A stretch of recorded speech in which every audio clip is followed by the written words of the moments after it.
আসসালামু আলাইকুম। অন্তর্বর্তী সরকারের দায়িত্বশীল চেয়ারে বসে থাকা মানুষগুলোর মধ্যে যার সম্পর্কে এ যাবৎ আমি সবচেয়ে বেশি সমালোচনা করেছি তিনি হচ্ছেন বর্তমান তথ্য উপদেষ্টা মাহফুজ আলম। আজকে অন্তত তাকে খানিকটা ধন্যবাদ দিতে চাই আমি, কিন্তু তারপরেও কথা আছে।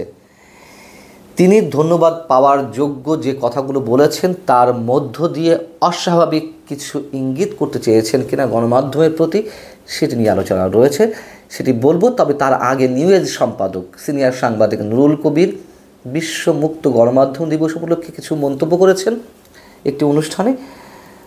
তার মূল কথাটি হচ্ছে এই যে বাংলাদেশে বিগত সময়ের চেয়ে এখন গণমাধ্যমের স্বাধীনতার ক্ষেত্রে পার্থক্য সূচিত হওয়ার লক্ষণ দেখা যাচ্ছে, কিন্তু গণমাধ্যমের স্বাধীনতার যে সূচক বাংলাদেশ এখনও সেই সূচকের অনেক নিচে অবস্থান করছে। এবং তারপরে তিনি সবচেয়ে নিরেট বাস্তবতাটি তুলে ধরলেন। তিনি বলছেন, ছাত্র জনতার অভ্যুত্থানে অন্তর্বর্তী সরকার গঠিত হলেও যারা আন্দোলন করেছে তারা 16 ডিসেম্বর মানে না, এর দায় কাদের? তারা নারী সংস্কার কমিশন মানে না, এর দায় কাদের? একদিকে আমরা যেমন আশাবাদী হয়ে উঠছি, অন্যদিকে আবার আশঙ্কাও দেখছি। ঠিক এই আশাবাদিতা এবং আশঙ্কার দোলাচলে মাহফুজ আলমের বক্তব্যটি একটু খণ্ডন করতে চায়। সাংবাদিকদের দায়িত্ব কী হওয়া উচিত, গণমাধ্যম কী রোল প্লে করবে, সরকার হয়তো উপলব্ধি করছে কিন্তু মানতে পারছে কি না, পরোক্ষভাবে কোনো ধরনের থ্রেট দিয়ে রাখা হচ্ছে কি না। মাহফুজ আলম যেখানে ধন্যবাদ পাওয়ার যোগ্য, তিনি বলছেন বাংলাদেশের মানুষ সব কিছু লিখতে পারে, সংবাদ মাধ্যমকে অবশ্যই প্রশ্ন করতে হবে। সংবাদ মাধ্যম যত বেশি প্রশ্ন করবে, রাষ্ট্রের যারা দায়িত্বশীল আছেন তারা আরও বেশি দায়িত্বশীল হবেন। সুতরাং সংবাদ মাধ্যমকে প্রশ্ন করতেই হবে, প্রশ্ন তুলতেই হবে। কিন্তু তিনি আবার বলছেন সেই প্রশ্নগুলো কতটা মেলাইন করা হলো, সৃষ্টি করা হলো, সে সম্পর্কেও সাংবাদিকদের বোধে থাকতে হবে। বিশেষ কারোর পক্ষ অবলম্বন করা যাবে না। বিষয়টি হচ্ছে যে তিনি আবার যে 3 সাংবাদিকের চাকরি যাওয়া নিয়ে গত কয়েকদিন ধরে তুমুল আলোচনা সমালোচনা চারদিকে, সে প্রসঙ্গে বলছেন যে কোনো ধরনের নিয়ম নীতি ছাড়া টেলিভিশন স্টেশনগুলো এই 3 সাংবাদিককে অব্যাহতি দিল, সরকার কোনো হস্তক্ষেপ করেনি। আমি নিজেও বিষয়টি বিশ্বাস করতে চাই, সরকার কোনো হস্তক্ষেপ করেনি।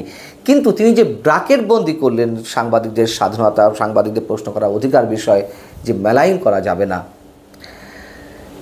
বিষয়টি ব্র্যাকেট বন্দি করলেন। এইভাবে ব্র্যাকেট বন্দি করে স্বাধীনতার কথা বলা হলে গণমাধ্যম মালিকরা কি সেলফ সেন্সরশিপে ঢুকবে না?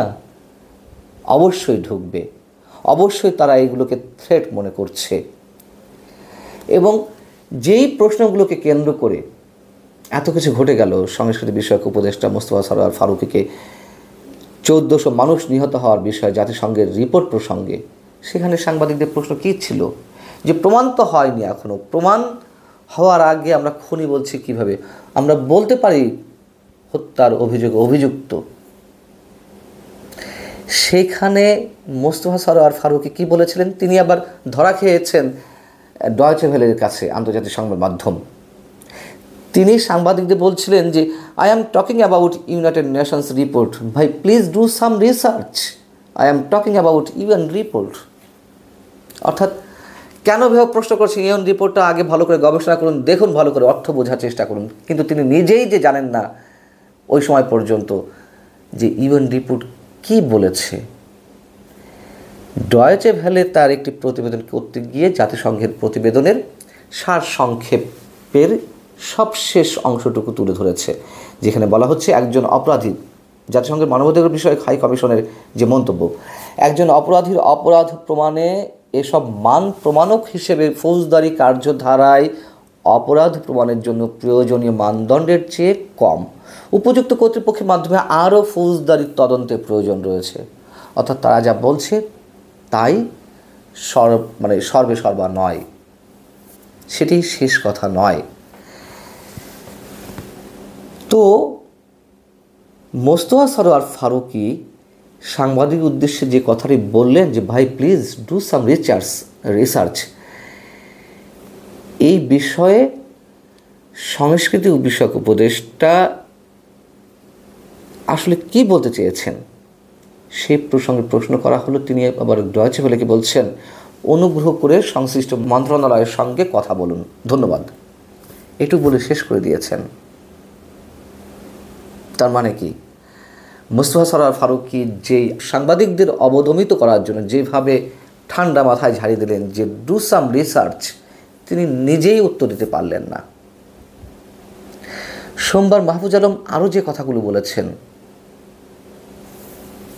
তা হচ্ছে, কয়েকটি পত্রিকা জুলাই অভ্যুত্থান লেখে না, তারা লেখে জুলাই আন্দোলন। তারা বলেন ক্ষমতার পট পরিবর্তনের পরবর্তী সরকার, এর মানে দাঁড়ায় এখানে 2000 মানুষ শহীদ হয়নি, একটা চক্রান্ত হয়েছিল, সেখানে হাসিনাকে উৎখাত করা হয়েছে, সংবাদ মাধ্যম এটা করতে পারে না। কি লিখতে হবে কি লিখতে হবে না, সংবাদ মাধ্যমের নীতিমালা কি, বিশেষ বিশেষ শব্দ চয়নও যদি ঠিক করে দেওয়া হয় সরকারের পক্ষ থেকে, তাহলে সেই সংবাদ মাধ্যম স্বাধীনভাবে কাজ করবে কিভাবে? মাহফুজ আলম বলছেন এসব সংবাদ মাধ্যম বন্ধ করা হয়নি, হুমকি সুরে বলছেন, আপনারা লেখেন, জনগণ আপনাদের দেখে নেবে, শহীদ ফ্যামিলিও আপনাদের দেখে নেবে, আপনাদের সাহস হয় কীভাবে এইভাবে লেখা হচ্ছে। ধন্যবাদ দিতে গিয়ে আটকে গেলাম খানিকটা। জনগণ দেখে নেবে, শহীদ ফ্যামিলির সদস্যরা দেখে নেবে, তার মানে কি বিভিন্ন পর্যায় থেকে যে মব ক্রিয়েট করা হচ্ছে সেই মবের শিকার হতে পারে গণমাধ্যমগুলো, তাই তো তিনি বলতে চাচ্ছেন। এবং তিনি বলছেন যে আপনারা ফ্যাসিবাদের পক্ষে সম্মতি উৎপাদন করেন না, পরোক্ষ কিংবা প্রত্যক্ষ হুমকি। এবং মজার কথা কি, যে ফ্যাসিবাদ বলে মুখে ফেনা তুলে ফেলা হচ্ছে, সেই ফ্যাসিবাদের দোসর, সেই হাসিনা সরকারের সবচেয়ে চাটুকার ব্যবসায়ী বসুন্ধরা গ্রুপের টাকা খেয়ে, বসুন্ধরা গ্রুপের চেয়ারম্যান শাহ আলম সোবহান সাহেবের মুখে কেক খাইয়ে দিয়ে সিনিয়র সাংবাদিক শফিক রহমান যে ভয়ঙ্করভাবে তার দালালি করলেন জায়জাদিন পত্রিকাটি আবারও বের করার জন্য তার কাছ থেকে মোটা অঙ্কের টাকা নিয়ে, সেই শফিক রহমান মাহফুজ আলমের ওই বক্তব্যের দিন তার পাশেই বসা ছিলেন। কি অদ্ভুত চরিত্র আমাদের, কি অদ্ভুত ইতিহাসের পুনরাবৃত্তি। ফ্যাসিবাদের দোসরদের টাকা খেয়ে পত্রিকা আবার চালু করবেন, সেই মানুষদেরকে আবার পাশে নিয়ে তিনি ফ্যাসিবাদের বিরুদ্ধে কথা বলছেন। সত্যিই সেলুকাস বিচিত্রই দেশ, আলেকজান্ডারের সেই অমর বাণী।